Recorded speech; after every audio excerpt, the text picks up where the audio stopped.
नमस्कार, एक बार फिर आपका स्वागत है दीपोत्सव की इस विशेष प्रस्तुति धन ज्योति पर्व पर। सिद्धि, संपन्नता, ऐश्वर्य और प्रेम का प्रतीक ज्योति पर्व एक तरफ हमें अंधकार से दूर उजाले की तरफ आने के लिए प्रेरित करता है, वहीं दूसरी तरफ ये हम सब में सकारात्मक ऊर्जा का संचार भी करता है। जहां एक तरफ दिवाली में असंख्य दीपकों की रोशनी होती है, वहीं हर चेहरे पर खुशी की एक अलग चमक भी दिखाई देती है। धन ज्योति पर्व की इस प्रस्तुति में आज हम बात कर रहे हैं पंच पर्वों में से एक नरक चतुर्दशी की। धन ज्योति पर्व में हम मना रहे हैं दीपोत्सव के 5 अलग अलग पर्व और जान रहे हैं इन सभी 5 पर्वों का महत्व। और अब हमारे साथ जुड़ चुके हैं नक्षत्र गतान्वेषी पंडित शंकर चरण त्रिपाठी जी। त्रिपाठी जी, आपका बहुत बहुत स्वागत है। त्रिपाठी जी, आज नरक चतुर्दशी तो है ही, साथ ही हनुमान जयंती भी है और हनुमान जी की पूजा की भी आज के दिन ही परंपरा है। तो आपसे जानना चाहेंगे कि आखिर कैसे की जाए भगवान हनुमान की पूजा और क्या फल मिलता है आज के दिन। हनुमान कुछ और नहीं, मंगल आज के दिन जन्म लेता है। 140 दिन तक लगातार मंगल ग्रह में युद्ध हुआ था। ये वही मंगल है जहां शनि और मंगल का युद्ध हुआ था, देवासुर संग्राम हुआ था।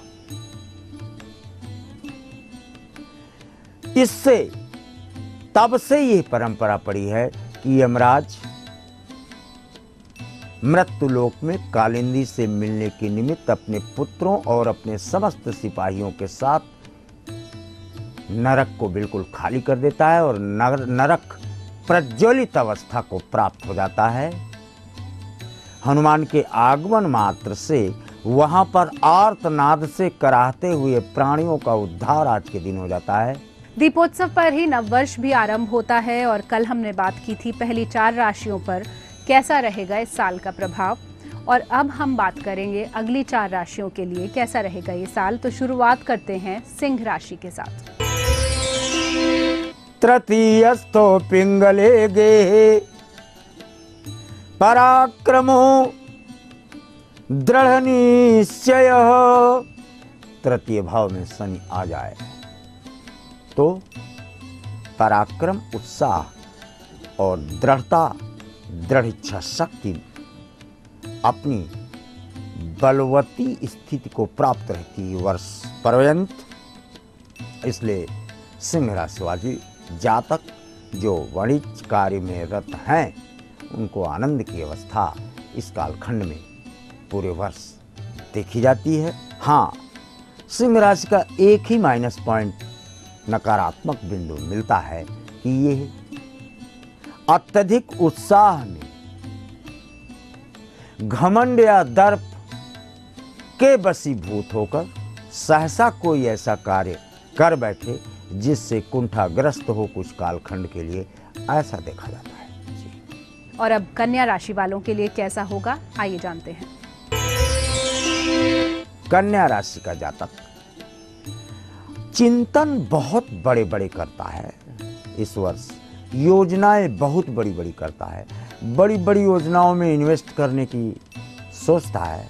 लेकिन जून से नवंबर ये कालखंड और उधर फरवरी से मार्च ये 6 महीने का पीरियड कन्या राशि वालों को वो सब कुछ देने में समर्थ होता है जो अन्य राशि वालों को साल भर में ना मिलता हो।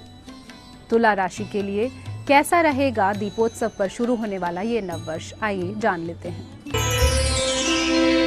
10-12 दिन बाद ही ये तुला का शनि बदल जाएगा और वृश्चिक पर चला जाएगा। इसलिए इस राशि के जातक जहां अत्यधिक प्रफुल्लित अवस्था को प्राप्त थे, अचानक इनको अपनी कार्यशैली, विचारों के प्रवाह तथा कार्य करने की प्रवृत्ति तीनों में बदलाव देखने को मिलेगा। ये अपने कार्यों की दृढ़ता और दृढ़ निश्चयी प्रवृत्ति, अडिग या हाठी होने की प्रवृत्ति में बदलाव लाएंगे, जिससे इनके कार्यों का विस्तार कई गुना तो होता है, लेकिन इन्वेस्टमेंट हो पाता है मात्र 3 या 300 स्थानों पर। और अब वृश्चिक राशि के जातकों के लिए कैसा होगा ये नववर्ष, आइए जान लेते हैं। वृश्चिक राशि वाले जातक अपने कार्यों को गोपनीय ढंग से सिद्ध करने के निमित्त गोपनीय तरीकों को अपनाते हैं, जिन्हें इतनी गोपनीयता वृश्चिक राशि का जातक इस वर्ष अपने कार्यों में रखता है जितना द्रोणाचार्य ने चक्रव्यूह बनाने में रखा था, जितना होमी भाभा ने अपने एटम बम बनाने के स्केच में रखा था, तथा जितना अमेरिका ने अपने एटॉमिक अस्त्र मंगल ग्रह पर रखा हुआ है। यानी ये गोपनीयता जिससे विश्व में किसी की जानकारी न हो, इन गोपनीयताओं का प्रभाव, ये गोपनीयताएं भंग होंगी और जनता को इसका ज्ञान होगा। इस राशि, ये तो रही बात क्षेत्रों की, अब आती है जनता और उनके विचारों में होने वाले वृश्चिक राशि के परिवर्तन की और संव्यवहार में पाए जाने वाले लाभ की। इनके दोनों हाथ में लड्डू हैं। ये पहले भी पाए तुला से वृश्चिक में भी संतुष्ट अवस्था को प्राप्त होता है। बहुत बड़ा रहस्य है, विषयांतर नहीं करेंगे, लेकिन वृश्चिक राशि का जातक अपनी अदम्य इच्छा शक्ति से बिगड़े हुए कार्यों को बना लेगा। अवसाद युक्त जीवन से प्रसन्नता की पृष्ठभूमि पर कदम रखता है और अच्छे अच्छे कार्यों से अच्छे धन के मार्ग के अवशिष्ट अवलंबित धन भी इन्हें इसी वर्ष प्राप्त हो जाता है, ऐसा प्रमाणों से। बहुत बहुत धन्यवाद पंडित शंकर चरण त्रिपाठी जी, आप हमारे साथ जुड़े और आपने इतना ज्ञान दिया हमारे दर्शकों को, मंत्र भी दिया जिससे माँ लक्ष्मी प्रसन्न होंगी। हम आपसे अगले एपिसोड में फिर मिलेंगे। आज के लिए अनुमति। कृष्ण पक्ष की चतुर्दशी को नरका चौदस कहा जाता है। आम बोलचाल की भाषा में आज छोटी दीपावली मनाई जाती है। इस दिन तेल में माँ लक्ष्मी और जल में माँ गंगा का वास होता है। इसी दिन भगवान श्री कृष्ण ने नरकासुर का वध किया था। माना जाता है कि आज के दिन अपने घर के बाहर दक्षिण दिशा में चौमुखी दीपक जलाना चाहिए। धन ज्योति पर्व में हम यूं ही मनाते रहेंगे दीपोत्सव की खुशियां और पंच पर्व का महत्व भी जानते रहेंगे। लेकिन अभी वक्त हो चला है एक छोटे से ब्रेक का।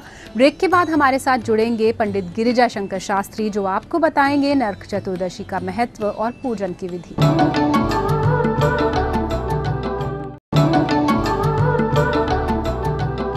ब्रेक के बाद एक बार फिर आप सभी का स्वागत है दीपोत्सव पर हमारी इस विशेष प्रस्तुति धन ज्योति पर्व में, जिसमें हम मना रहे हैं पंच महोत्सव, जान रहे हैं सभी 5 पर्वों का महत्व और कैसे माँ लक्ष्मी को आप प्रसन्न करें, ये भी बता रहे हैं हमारे विशेषज्ञ। नरक चतुर्दशी का पर्व नरक की यातना से बचाने, अपने कर्मों का विश्लेषण करने और सन्मार्ग पर चलने का पर्व है। इस दिन सभी मनुष्यों को अपनी गलतियों के लिए क्षमा याचना करते हुए सत्कर्म करने के संकल्प लेने चाहिए। माना जाता है कि नरक चतुर्दशी के दिन अगर शाम के वक्त दीप दान किया जाए तो माँ लक्ष्मी कभी साथ नहीं छोड़ती। धन ज्योति पर्व की इस प्रस्तुति में अब हमारे साथ जुड़ चुके हैं पंडित गिरिजा शंकर शास्त्री जी, जो हमें बताएंगे कि क्या है नरक चतुर्दशी और हनुमान जयंती का महत्व। शास्त्री जी, आपका बहुत बहुत स्वागत हमारी इस विशेष प्रस्तुति में। सबसे पहले यही जानना चाहेंगे कि आज का जो पर्व है जो हम मना रहे हैं नरक चतुर्दशी, क्या है उसका महत्व। साथ ही हनुमान जयंती भी आज मनाई जा रही है। इन दोनों ही पर्वों को कैसे और क्यों मनाया जाए।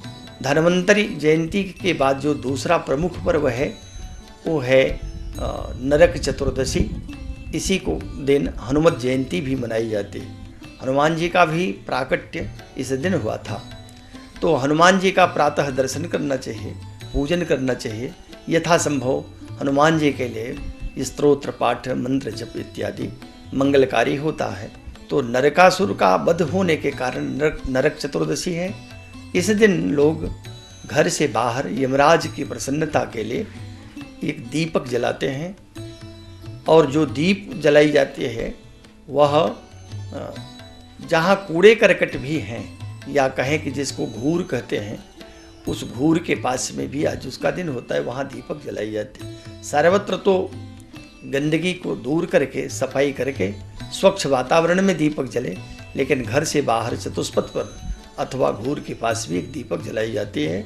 इससे नरकासुर की भी तृप्ति हो जाती है। धन्यवाद शास्त्री जी, आप हमारे साथ आए और आपने ज्ञानवर्धन किया दीपोत्सव पर, हम सबको बताया कि क्यों नरक चतुर्दशी मनाई जाती है। हम आपसे अगले एपिसोड में फिर मिलेंगे। आज के लिए अनुमति। धन ज्योति पर्व में अब हमारे साथ जुड़ चुके हैं ज्योतिषाचार्य पंडित के दुबे पद्मेश जी। पद्मेश जी, आपका बहुत बहुत स्वागत है इस प्रस्तुति में। सबसे पहला प्रश्न हम यही आपसे करेंगे कि आखिर नरक चतुर्दशी का नाम ऐसा क्यों है? नरक का तात्पर्य है कि जो गंदगी आपके घर से निकलती है उस स्थान पर आज आप दीपक जलाते हैं, और उस दीपक जलाने के लिए ये कि आपके घर में तमाम प्रकार के बैक्टीरिया हैं, तमाम प्रकार की कीटाणु हैं। जब वहाँ आप सफाई करेंगे, वहाँ दीपक जलाएंगे जा करके, तो आपको 1 वर्ष तक आपके घर में कीटाणु प्रवेश नहीं कर सकेंगे। दूसरी बात ये, भगवान कृष्ण ने नरकासुर का वध किया था। नरकासुर के वध करने के पश्चात की जो स्थिति है उसके कारण से मनाते हैं। पद्मेश जी, हम दिवाली मना रहे हैं, 5 अलग अलग पर्व हैं इसमें, और कहा जाता है कि इसी पर्व के साथ नव संचार होता है, नववर्ष प्रारंभ होता है, और हनुमान जयंती भी है आज। तो ये जानना चाहेंगे कि कैसे भगवान हनुमान की आराधना से हम अपना सारा वर्ष संवार सकते हैं। कई ग्रंथों में आज इस बात का है कि प्रदोष काल यानी मेष लग्न में भगवान हनुमान जी का जन्मदिन है। तो जो लोग हनुमान जी की आराधना करते हैं उनको प्रदोष काल में 9 बार हनुमान चालीसा पढ़ना चाहिए और प्रसाद वितरित करना चाहिए, जिससे उनका 1 वर्ष तक का समय अच्छा जाए, प्रतिदिन अच्छा जाए, तन स्वस्थ रहे, मन स्वस्थ रहे, घर की पवित्रता, स्वच्छता, मन की स्वच्छता और मन की पवित्रता आज का अनिवार्य हिस्सा है। हनुमान जयंती के बारे में आपने बताया, लेकिन कल दीपावली है, यानी सबसे उत्तम पर्व इन 5 पर्वों में से जिसका सबको इंतजार रहता है। कल पूजा की जाएगी, माँ लक्ष्मी के आगमन के लिए कामना की जाएगी। पद्मेश जी, ये जानना चाहते हैं कि कल की जो पूजा होती है, जो विशेष होती है, उसका मुहूर्त क्या है? देखिए, दीपावली में 4 मुहूर्त होते हैं, और उन 4 मुहूर्तों में से सबसे अच्छा जो मुहूर्त होता है उसमें अगर आप पूजन करते हैं तो निश्चित रूप से आपको लाभ मिलेगा। पहला मुहूर्त है सायं 6:40 से सायं 7:51 तक। दूसरा है सायं 6:40 से 8:36 तक। तीसरा है रात 11:12 से रात के 12:02 तक। फिर है रात के 1:08 तक। फिर रात के 3:51 तक। इसमें कई लोग दिन में भी पूजन करते हैं, तो दिन में प्रातः 10:39 से 1:30 तक का, और मध्याह्न में 3 बजे से लेकर के 5:40 तक का मुहूर्त है। अमृत चौगड़िया सायं 5:22 से रात के 8:22 तक है। लाभ की चौगड़िया रात के 11:42 से रात के 1:17 तक है। शुभ अमृत चौगड़िया रात के 2:52 से रात के यानी प्रातः दूसरे दिन के 6:02 तक है। और इसके अलावा जो प्रदोष काल का मुहूर्त होता है वो सायं 5:22 से 7:51 तक। वृष लग्न का सायं 6:40 से 8:36 तक का। सिंह लग्न का रात के 1:08 से रात के 3:21 तक। महानिशीत काल का जिसमें लोग सिद्ध करते हैं, मंत्रों का जप करते हैं, वो रात के 11:12 से और 12:02 तक के। इन मुहूर्तों में अगर आप लक्ष्मी जी का पूजन करते हैं, खास तौर से प्रदोष काल में या महानिशीत काल में, तो वो दीपावली का जो आपका उद्देश्य है उस उद्देश्य की पूर्ति होती है। और इसमें यम का पूजन का विधान है जो धीरे धीरे समाप्त होता चला जा रहा है। इंद्र के पूजन का विधान है, और कुबेर के पूजन का विधान गणेश लक्ष्मी के साथ में। तो गणेश लक्ष्मी का तो पूजन आप करते हैं, न तो कुबेर का करते हैं, न इंद्र का करते हैं, न यम का करते हैं, जिसके कारण से आपके घर में दरिद्रता, तनाव, टूटन, अलगाव, इस प्रकार की स्थितियां आती हैं। धन आने के बावजूद भी आपके घर में सुख, शांति और समृद्धि नहीं है। सुख, शांति, समृद्धि के लिए आप 5 देव यानी क्षित, जल, पावक, गगन, समीर, इन 5 तत्वों से जो सृष्टि का निर्माण हुआ, इन निर्माण के से ही आपके शरीर का निर्माण है। तो धरती पर अगर आप रहते हैं, धरती पर आप सुखी रहना चाहते हैं, वसुंधरा पर रहते हैं तो सुखी रहना चाहते हैं, तो आप यम, कुबेर, लक्ष्मी और इंद्र का पूजन गणेश के साथ करना न भूलें। दीपावली पर हम ढेर सारी खुशियां मनाते हैं, पटाखे चलाते हैं, मिठाइयां खाते हैं, एक दूसरे के घर जाते हैं, लेकिन पद्मेश जी, सुख, शांति और समृद्धि, इसकी वर्षा करने वाला है ये त्योहार। तो सुख शांति और समृद्धि के लिए कोई विशेष पूजा की जाती है? इसमें संकल्प लेना पहला अनिवार्य हिस्सा होता है। किसी भी पूजन का जो अनिवार्य हिस्सा है वो संकल्प है। आप पहले संकल्प ले लेंगे अपने हाथ में। अगर आपको संस्कृत भाषा का ज्ञान नहीं है तो अपने हाथ में जल, अक्षत और फूल ले लेंगे और अपना नाम लेंगे, आज की तारीख लेंगे और नीचे डाल देंगे कि मैं स्थिर लक्ष्मी के लिए, अस्थिर नहीं, स्थिर लक्ष्मी के लिए पूजन करने जा रहा हूँ और ये हमारा पूजन पूर्ण हो। उसके बाद में चौक पूरते, अष्टदल, 8 दल बनाते हैं, माने कमल के तरह से 8 दल बनाते हैं जिस पर आपको लक्ष्मी को विराजमान करना। सबसे पहले आप गणेश को विराजमान करते, फिर लक्ष्मी को, फिर कुबेर को, फिर इंद्र को और अंतिम हिस्से में आप यम को विराजमान करते हैं। यम की मूर्ति नहीं मिलेगी, आप सुपाड़ी लगा लीजिए, सुपाड़ी पर कलावा बांध दीजिए। कुबेर की मूर्ति नहीं मिले, कुबेर की मूर्ति पर आप सुपाड़ी बांध दीजिए, ये प्रतीक के रूप में है। अगर आपको अन्य मूर्तियां भी नहीं मिलती तो भी कर सकते। गणेश लक्ष्मी की मूर्ति सर्वश्रेष्ठ तो वैदिक मूर्ति ही कहलाती है। मूर्ति में इस बात का ध्यान रखना है कि सिंहासन से 4.5 अंगुल से अधिक की मूर्ति नहीं होनी चाहिए, न तो गणेश की और न ही लक्ष्मी जी की, न ही कुबेर जी की, न ही इंद्र की, न जो भी आप ग्रस्त जीवन में जीते हैं तो इस बात में मूर्तियों का ध्यान रखें कि इससे ज़्यादा मूर्तियां नहीं हो। और उसके बाद में आप उनका पूजन करते, सबसे पहले गणेश का पूजन करते हैं, गणेश के बाद में आप लक्ष्मी जी का, क्योंकि मूल जो पूजन है वो महालक्ष्मी का है। अष्टलक्ष्मी यानी 8 प्रकार की जो लक्ष्मियाँ हैं, किस प्रकार की आप लक्ष्मी चाहते हैं। स्थिर लक्ष्मी के लिए महालक्ष्मी के पूजन का विधान है, वैदिक परंपराओं के अनुसार भी पूजन का है।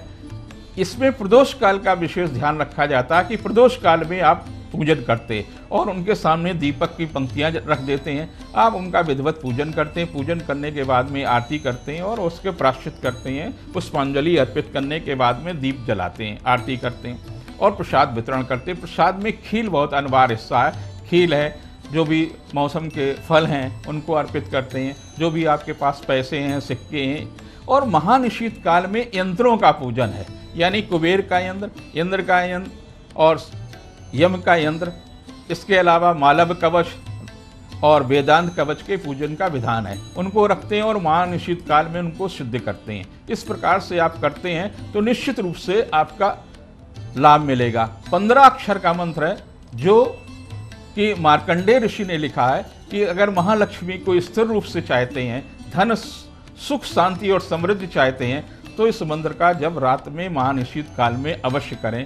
का, ए, ई, ला, ह्रीम, हा, सा, का, ला, ह्रीम, सा, का, ला, ह्रीम। इस 15 अक्षर के मंत्रों को अगर आप जप करते हैं, यद्यपि मंत्र महोदध में इसके आगे ह्रीम लगाया यानी 16 अक्षर का मंत्र कर दिया गया है, तो आप चाहें तो 16 अक्षर का मंत्र करें। ह्रीम, का, ए, ई, ला, ह्रीम, सा, का, ला, ह्रीम और सा, का, ला, ह्रीम। ये 15 के जगह 16 अक्षर का मंत्र है, लेकिन मार्कंडेय ऋषि ने 15 अक्षर को ही किया है। तो इन 15 या 16 अक्षर के मंत्र को जब करते हैं तो निश्चित रूप से आपके घर में स्थिर लक्ष्मी रहेगी और जुआ न खेलें। कई लोगों के यहाँ परंपरा है, तो ये लक्ष्मी को आप अच्छे तरीके से स्वच्छता के साथ में, पवित्रता के साथ आने दें ताकि आपके घर में स्वच्छता रहे, पवित्रता रहे। एक बात का ध्यान रखें, लक्ष्मी की दूसरी जो बहन है वो है दरिद्रता, रंभा। यानी अगर आपके घर में रंभा का प्रवेश हो जाता है तो निश्चित रूप से कहीं न कहीं क्लेश होगा। कोई भी महिला नहीं चाहेगी कि उसके घर में रंभा है। इसलिए दरिद्रता से बचने के लिए अवश्य आप पवित्रता के साथ पूजन करें। पद्मेश जी, बहुत बहुत धन्यवाद। आपने हमें बताया दीपावली का शुभ मुहूर्त और साथ ही आपने हमें हनुमान जयंती के बारे में बताया। हम आपसे फिर मिलेंगे अपने अगले एपिसोड में, लेकिन आज के लिए दीजिए हमें अनुमति। धन्यवाद। दिवाली में मां लक्ष्मी की पूजा के साथ साथ भगवान कुबेर की पूजा का भी बहुत महत्व है। माना यह जाता है कि कुबेर की आराधना के बिना लक्ष्मी पूजा संपन्न नहीं होती। धन ज्योति पर्व में अभी वक्त है एक छोटे से ब्रेक का। ब्रेक के बाद आचार्य राजेश होंगे हमारे साथ, जो आपको बताएंगे कि वास्तु के अनुरूप कैसे मां लक्ष्मी की आराधना की जाए ताकि आप पर हो सके धन की वर्षा।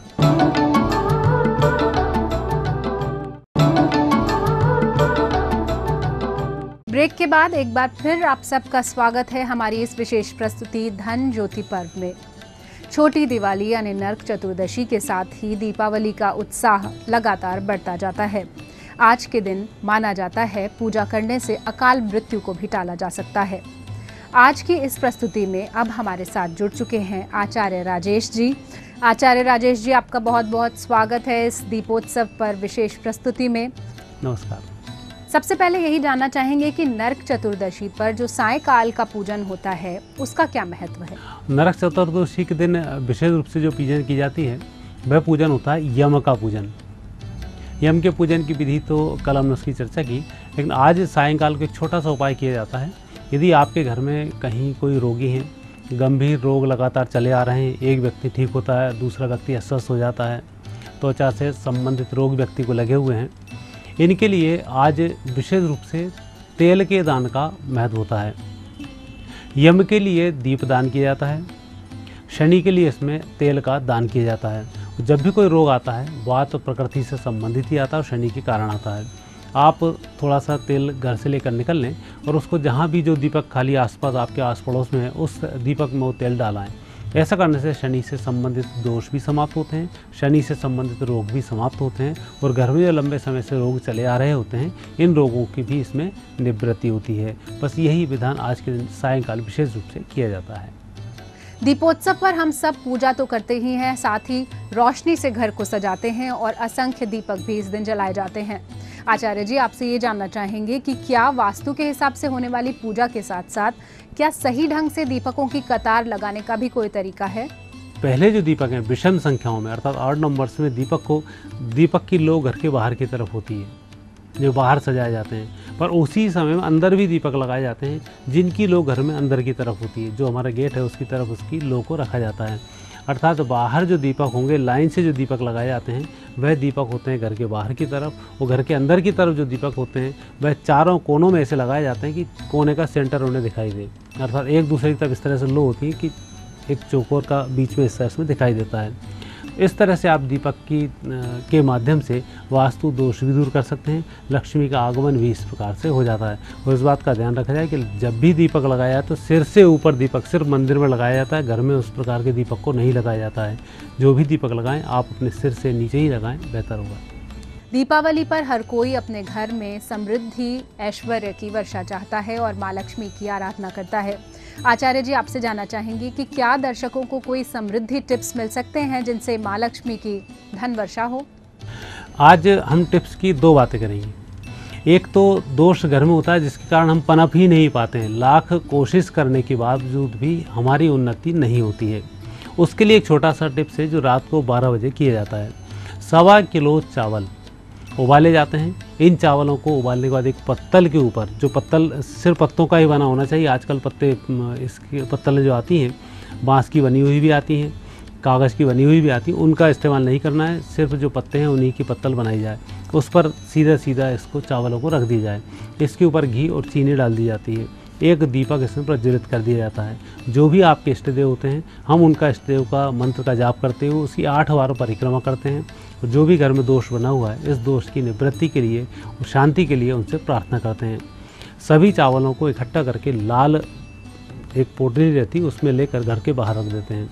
जब भी कोई गंगा जी जाए तो उसमें इन चावलों को समर्पित कर दे।